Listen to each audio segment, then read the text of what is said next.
আসসালামু আলাইকুম। আলহামদুলিল্লাহ আমাদের সব পেঁপে গাছেই প্রায় ফুল চলে আসছে।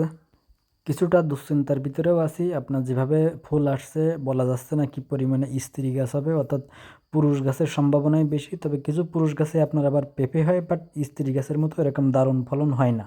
পুরুষ গাছে মোটামুটি ফলন হয়, তবে ধীরে ধীরে বড় হয় স্ত্রী গাছের পেঁপের তুলনায়।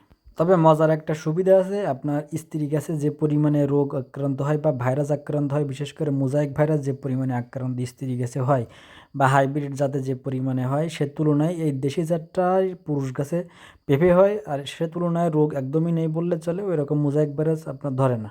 পেঁপে গাছ পুরুষ হলে এখানে আসলে হাত নেই, যেহেতু এটা নিজেদের বীজ বা বাড়ির বীজ বলতে পারেন।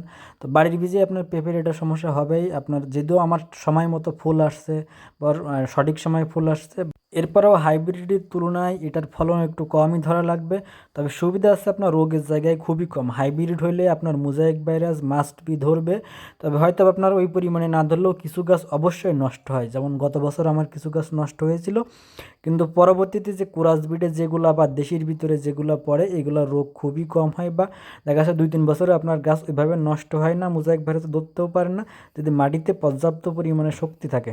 সব কিছু মিলিয়ে আলহামদুলিল্লাহ আমার কয়টা গাছ পুরুষ হবে কয়টা গাছ স্ত্রী হবে এটা নিয়ে এত বেশি টেনশন নেই। কারণ এর ভিতরে আমার মরিচ গাছও দেওয়া আছে, বা পাশাপাশি সবসময় দেখতে পাচ্ছেন যে আমার এখানে সবজি থাকেই বা কোনো না কোনোটা থাকবেই। তো একটা পেঁপে গাছ যখন থাকবে না, তার জায়গায় অন্য সবজি হবে। অর্থাৎ যদি পাতলা হয় গাছ, সেক্ষেত্রে আলো বাতাস ভালো ঢুকবে, রোদ ভালো পাবে। অল্প গাছ হলেও আমার ইনশাল্লাহ ফলন ভালো হবে, এই জন্য আমার এত বেশি টেনশন করার কিছু নেই। তবে গাছের গ্রোথ মাশাল্লাহ দেখতে পাচ্ছেন অনেক সুন্দর।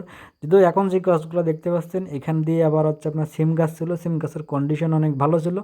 তো ভালো থাকার কারণে এখানে তেমন একটা রোদ পায় না, একদমই ছায়া ছিল। অর্থাৎ আপনার সূর্য যখন 12টার পরে যখন পশ্চিম দিকে যাওয়া শুরু করে বা মাথার উপরে যখন থাকে, ওই সময় থেকে টোটালি এখানে আর কোনো রোদ পায় না। রোদ না পাওয়ার কারণে গাছগুলো একটু আপনার রোগা বা দুর্বল হয়ে যাচ্ছিলো, যে কারণে এখন ভালো সিম গাছ আব্বের পরেও কেটে দিছে।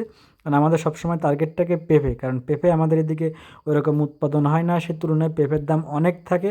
এ কারণে পেঁপেটা আমাদের গুরুত্ব বেশি দেওয়া হয়, যে জন্যই আমার সিম গাছ কেটে দিয়ে আপনার পেঁপে গাছটা বের করে দেওয়া। এখানে দেখতে পাচ্ছেন এখানেও গাছগুলো মাশাল্লাহ কন্ডিশন ভালো। তবে এর সারির দুই সাইডে আপনার টমেটো ছিল, যে কারণে এখানে একটু শক্তি ওই সময় কম ছিল, যার জন্য গাছের গ্রোথ একটু কম। কিন্তু একই দিনে কিন্তু লাগানো প্রথম যে গাছগুলো দেখছেন, ওই গাছগুলো কিন্তু অনেক বড় হয়ে গেছে, বাট এগুলো একটু নিচেও, কিন্তু এগুলোও ফুল চলে আসছে। দেখতে পাচ্ছেন এখানে একটা গোল লাউ, এটার বীজ অলরেডি রেডি হয়ে গেছে। এই বীজটা ইনশাল্লাহ আপনাদের কাছে এখন যাবে।